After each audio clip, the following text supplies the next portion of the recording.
Ayan mga kahabi, magandang hapon. Magandang araw, hapon na kasi. Ayan.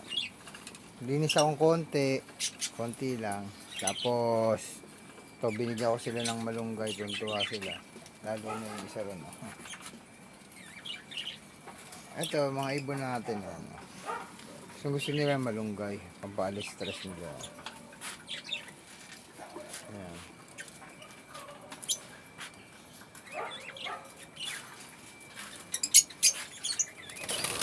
Ito yung mga may mga bata pa diyan, tapos meron akong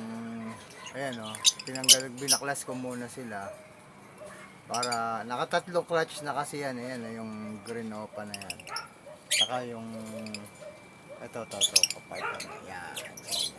Binaklas ko muna. Magaling bumuhay ang mga yan. Pero baka ko sila. Biyakin ko na, baklasin ko ng tuluyan. Ipapares ko kasi itong lalaki.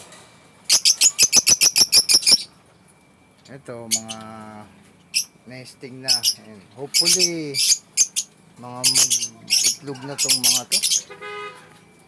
Ayun. Ito mga parakit ko, wala pa akong kukuluni ko na lang kasi sila isang cage na lang talaga. Lalagyan ko ng hindi ko pa alam wala pa akong time.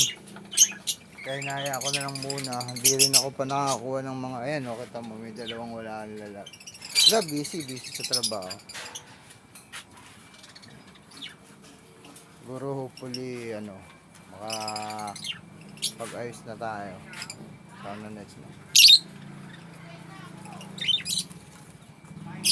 Yun. Sige guys. Mga kabi, bye.